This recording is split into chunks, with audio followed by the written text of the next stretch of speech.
आज दिवसभरातली सर्वात मोठी राजकीय बातमी अर्थातच भाजपचे ज्येष्ठ नेते एकनाथ खडसे यांनी भाजपला रामराम ठोकत राष्ट्रवादी काँग्रेसमध्ये जाण्याचा निर्णय घेतलेला आहे। शुक्रवारी ते राष्ट्रवादी काँग्रेसचं घड्याळ आपल्या मनगटावरती बांधणार आहेत आणि यामुळे महाराष्ट्राच्या राजकारणात निश्चितपणे एक मोठी उलथापालथ होतीये आणि भाजपला हे एक मोठं खिंडार मानलं जात आहे। नाराज एकनाथ खडसेंची नाराजी सातत्यानं उघड होत होती। त्यांच्या राष्ट्रवादी काँग्रेसमध्ये जाण्यावरून राजकीय चर्चांना उधाण आलेलं होतं, पण आज या सगळ्यावरती पडदा पडला आणि हे स्पष्ट झालं की भाजपचे जुने जाणते आणि ज्येष्ठ नेते एकनाथ खडसे अखेर भाजपला रामराम ठोकून ते राष्ट्रवादी काँग्रेसमध्ये प्रवेश करतायत। आज त्यांनी आपल्या पक्ष सदस्यत्वाचा राजीनामा दिला। शुक्रवारी खडसे राष्ट्रवादीत अधिकृत प्रवेश करणार असल्याचं जयंत पाटील यांनी जाहीर केलं। गेल्या अनेक दिवसांपासून खडसेंच्या राष्ट्रवादी पक्ष प्रवेशाच्या चर्चा झडत होत्या, मात्र भाजपचे नेते वारंवार खडसे कुठेही जाणार नाहीत असं ठासून सांगत होते। मात्र आज अखेर खडसेंनी पक्षाला रामराम ठोकलाय। फडणवीस मुख्यमंत्रीपदी विराजमान झाल्यापासून खडसेंनी सातत्यानं मनातली खदखद जाहीररित्या बोलून दाखवली। मीच खरा मुख्यमंत्री पदाचा दावेदार असल्याचा दावा खडसेंनी अनेकदा केला। त्यानंतर खडसे पुण्यातील भोसरी MIDC प्रकरणातल्या घोटाळ्याच्या आरोपात अडकले, मात्र अनेकदा आरोप होऊन सुद्धा प्रकरण तडीस गेलं नाही।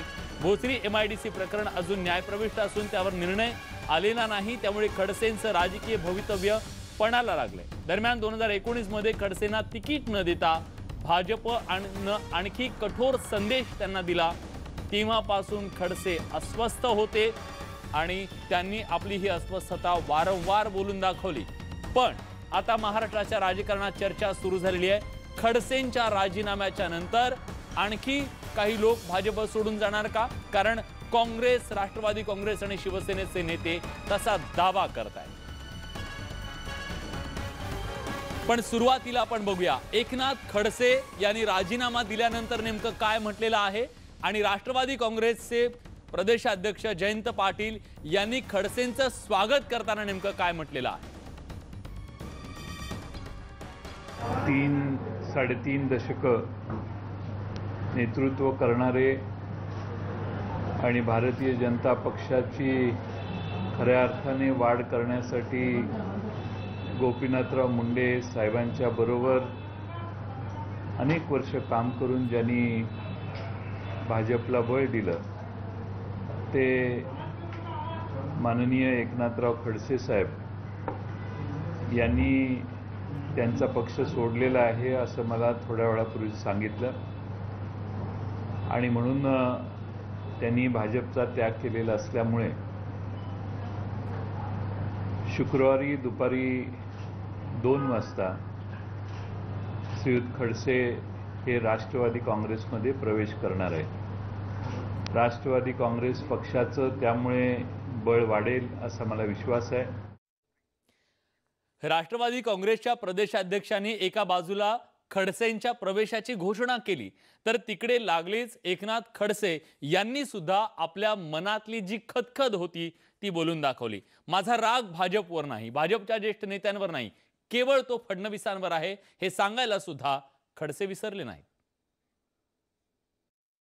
कधी राष्ट्रवादीवर बघावं की यापूर्वी एखादा प्रसंग काढावा की राष्ट्रवादीने माझ्या राजीनाम्याची मागणी केली होती का काँग्रेसने केली होती का शिवसेनेनं केली होती। एक वेळ सुद्धा एक प्रसंग असं की आज याच्यावर केली होती आणि आज आमचे दानवेजी म्हणतात की ज्यांच्यावर टीका टिप्पणी केली तेच आज हे करता आहे वगैरे वगैरे।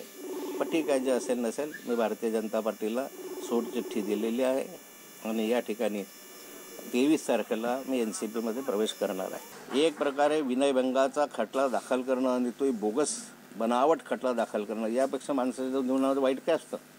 इज्जत घेण्यासारखा प्रकार आहे ना, आणि त्याच्यासाठी मुख्यमंत्र्यांनी फोन करणं हे तर त्याच्यापेक्षा जास्त वाईट आहे ना। त्यांनी नाही म्हणावं की मी असा फोन केला नाही, कारण मी देवेंद्रजीकडे स्वतः गेलो होतो, स्वतः घेऊन त्यांना म्हटलं की असं कसं काय माझ्यावर खटला दाखल करता, हा खोटा चुकीचा तुम्हाला माहिती आहे। ते म्हणे होती फार गोंधळ करत होती। मग म्हटलं गोंधळ करत होते, पोलीस स्टेशनला झोपली काय, रात्र हे केलं काय, त्याचं 353 का नाही दाखल करत म्हटलं। त्यांचे त्या दमाने या मॅडमवर 353 दाखल केला नाही, परंतु माझ्यावर 509 दाखल केला. आणि जीवनामध्ये समजा ठीक आहे, भ्रष्टाचाराचे आरोप असतील, अन्य असतील, जे असतील त्याच्या, परंतु सर्वात दुःख देणारी गोष्ट आहे की विनयभंगाचा खटला दाखल केला. मी परवा दिवशी 4 दिवस म्हणजे मागच्या 8-10 दिवसापूर्वी त्यातून निघालो बाहेर. पण निघालो नसतं तर 3 वर्ष जेलमध्ये गेलो असतो. त्याच्यापेक्षा आयुष्यभराची बदनामी घेऊन गेलो असतो ना. म्हणजे ह्या गोष्टी मला न आवडणाऱ्या होत्या. मला पद मिळालं नाही मिळाल्याचं दुःखाने मला कुठे आजपर्यंत इतके पदं मिळालेले आहेत आणि ते माझ्या ताकदीनं मी मेहनत केली, रात्रीचा दिवस केला, कष्ट घेतले आणि म्हणून आम्ही पद स्वतः मिळवलं, आमच्या ताकदीने मिळवलं, यांच्या उपकाराने मिळवलं, जे आता तुम्ही मंत्रिमंडळामध्ये घेतले होते. माझ्यासोबत अगदी खालच्या पातळीचं राजकारण झालं, मला उद्ध्वस्त करण्याचा प्रयत्न झाला, असा गंभीर आरोप एका बाजूला एकनाथ खडसेंनी केला, तोही देवेंद्र फडणवीसांवर. स्वाभाविकपणे देवेंद्र फडणवीस यांनी सुद्धा याला उत्तर दिलेलं आहे. पण ते असं म्हणतायत की खडसे जे सांगतायत ते अर्धसत्य आहे. मी योग्य वेळी याचं उत्तर देईन. नाथाभाऊंनी राजीनामा दिला हे अत्यंत दुर्दैवी आहे. त्यांनी दिला नसता तर अधिक चांगलं झालं असतं. त्यांच्या मनामध्ये माझ्याबद्दल जर काही अडचणी होत्या तर त्यांनी वरिष्ठांना जाऊन तक्रार करायला हवी होती. आता ते ज्या गोष्टी सांगतायत मी एवढंच म्हणेन ते अर्धसत्य आहे. पण मी आज त्याच्यावर बोलणार नाही. मला कुठलीही प्रतिक्रिया त्याच्यावर द्यायची नाही. योग्य वेळ ज्यावेळेस येईल त्याच्यावर मी सविस्तर प्रतिक्रिया देईन. साधारण गेल्या काही दिवसांमध्ये भाजपचे प्रदेशाध्यक्ष चंद्रकांत पाटील सांगत होते की एकनाथ खडसे पक्ष सोडून कुठेही जाणार नाही. पण आज एकनाथ खडसेंनी राजीनामा दिला.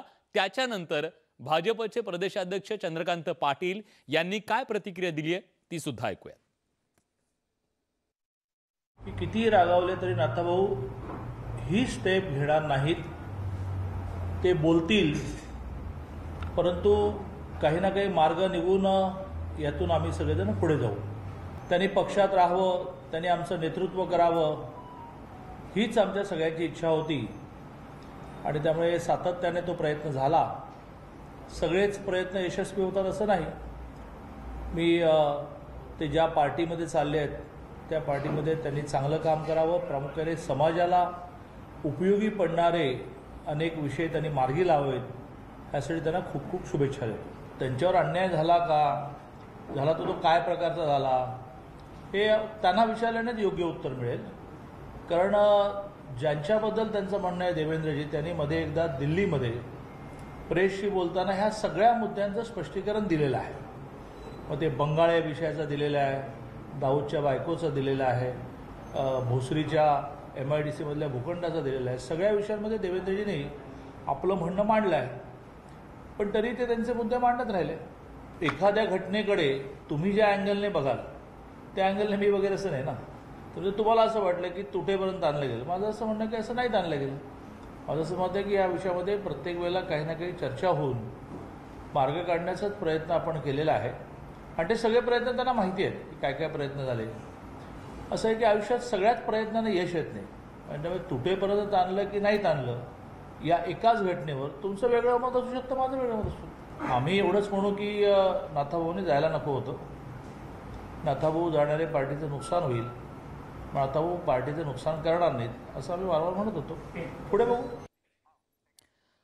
अगदी सुरुवातीपासून म्हणजे गेली 40 वर्ष भाजपला महाराष्ट्राच्या कानाकोपऱ्यात पोहोचवण्यासाठी ज्या नेत्यांनी खस्ता खाल्ल्या त्याच्यापैकी एक होते एकनाथ खडसे. पण एकनाथ खडसेंवर पक्षांतर करण्याची वेळ का आली, त्याची इनसाइड स्टोरी काय आहे आपण एक नजर टाकूयात. का हे घडलं, का पक्षांतर त्यांना करावं लागलं. सुरुवातीला खडसेंच्या फटकळ भाषेमुळे फडणवीस दुखावले गेले. कायम ते सांगत राहिले की या राज्याच्या मुख्यमंत्री पदाचा दावेदार मी होतो. फडणवीसांचा मान राखण्यात खडसे कमी पडले का असा प्रश्न वारंवार निर्माण झाला. कारण खडसेंची फटकळ भाषा, फडणवीस खडसेंमध्ये यामुळे दरी वाढत गेली आणि या दरीचं रूपांतर पुढे अनेक गोष्टींमध्ये झालं. भोसरी जमीन खरेदी प्रकरण खडसेंच्या अंगाशी आलं. विरोधकांनी आरोप केले आणि त्यानंतर त्यांना राजीनामा द्यावा लागला. मंत्रिपदाचा राजीनामा दिल्याच्या नंतर खडसे पुन्हा अस्वस्थ झाले. फडणवीसांकडून जळगावात गिरीश महाजनांना बळ देण्याचा प्रयत्न झाला, त्यामुळे सुद्धा खडसे पुन्हा अधिक नाराज झाले. खडसेंना पक्षानं अनेक वेळा बाजूला सोडलं, बाजूला सारलं आणि त्यामुळे सुद्धा ही दरी जी आहे ती रुंदावत गेली. खडसेंची अस्वस्थता अरुण गुजराथींनी हेरली, जे राष्ट्रवादी काँग्रेसचे नेते होते. आणि राष्ट्रवादी काँग्रेसच्या अरुण गुजराथींनी जेव्हा प्रस्ताव दिला की आपण खडसेंना राष्ट्रवादी काँग्रेसमध्ये घेऊ, तेव्हा शरद पवारांनी राष्ट्रवादीच्या प्रवेशाचा मार्ग मोकळा केला. त्याच्या मागचं कारण होतं भाजपवर हल्ल्यासाठी आता राष्ट्रवादीला खडसे अस्त्र मिळालेलं आहे आणि हे खडसे अस्त्र भविष्यामध्ये निश्चितपणे भाजपवर चालवलं जाणार, यात कुठली शंका नाहीये. पण मुद्दा हा आहे की आता या राजीनाम्याच्या नंतर आणि पक्षांतराच्या नंतर भाजपमध्ये एक गळती सुरू झाली आहे का, तसा दावा राष्ट्रवादी आणि काँग्रेसचे नेते करू लागलेले आहेत. हेमंत टकले यांनी या संदर्भात नेमकं काय म्हटलेलं आहे, काँग्रेसचे नेते राजू सातव यांनी सुद्धा तसंच म्हटलेलं आहे, पिक्चर अभी बाकी है. आमचं काही लोटस ऑपरेशन वगैरे नाही, जे त्या काळात त्यांनी सुरू केलं होतं आणि सगळी दारं उघडी ठेवली होती. शेवटी त्यांच्या अध्यक्षांना म्हणायला लागलं, इतके बाहेरचे लोक आत घेतले तर आम्हालाच बाहेर जायला लागेल.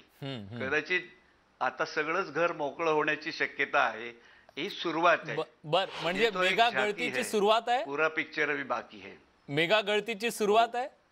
ही सुरुवात आहे. एकनाथ खडसे साहेब हे फक्त सुरुवात आहे. मला वाटतं येणाऱ्या काळामध्ये अनेक नेते भारतीय जनता पार्टीतनं निश्चितपणानं बाहेर पडतील आणि भारतीय जनता पार्टी ही जी वाढली राज्यामध्ये ती ॲक्च्युली शिवसेनेच्या साथीनं वाढली. भारतीय जनता पार्टीची स्वतःची काही ताकदच नव्हती आणि मला वाटतं ती जे मूळ स्वरूप आहे त्या मूळ स्वरूपात येणाऱ्या काळात भारतीय जनता पार्टी निश्चितपणाने येईल.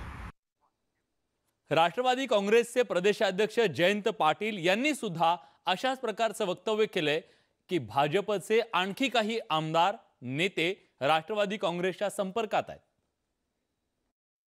त्यांच्याबरोबर येण्याची बऱ्याच लोकांची इच्छा आहे, पण ताबडतोबीने विधानसभेच्या निवडणुका करण्याची या कोरोनाच्या काळात आवश्यकता नाही आहे. जशी वेळ येत जाईल तसे त्या आमदारांचे निर्णय होतील.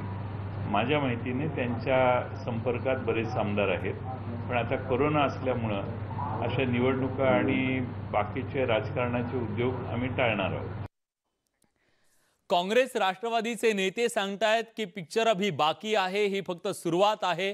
ज्या भाजपनं मेगा भरती केली त्या भाजपमधून अनेक जण बाहेर पडण्यासाठी उत्सुक आहेत. हाच प्रश्न जेव्हा भाजपचे प्रदेशाध्यक्ष चंद्रकांत पाटील यांना विचारला तेव्हा त्यांचं उत्तर नेमकं काय होतं आपण ऐकूया.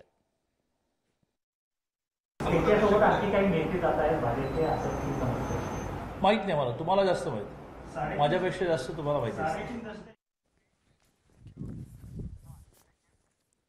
खरं तर हाच प्रश्न देवेंद्र फडणवीस यांना सुद्धा विचारण्यात आला की भाजपचे काही नेते आता बाहेर पडणार आहेत का.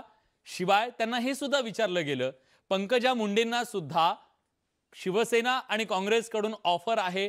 जेव्हा पंकजा मुंडे या देवेंद्र फडणवीस यांच्या अगदी शेजारी बसल्या होत्या तेव्हाच हा प्रश्न पत्रकारांनी त्यांना विचारला. त्यावर फडणवीसांची नेमकी काय प्रतिक्रिया होती ती हे ऐकूया. गुलाबराव पाटलांनी पंकजाला देखील ऑफर दिली आहे.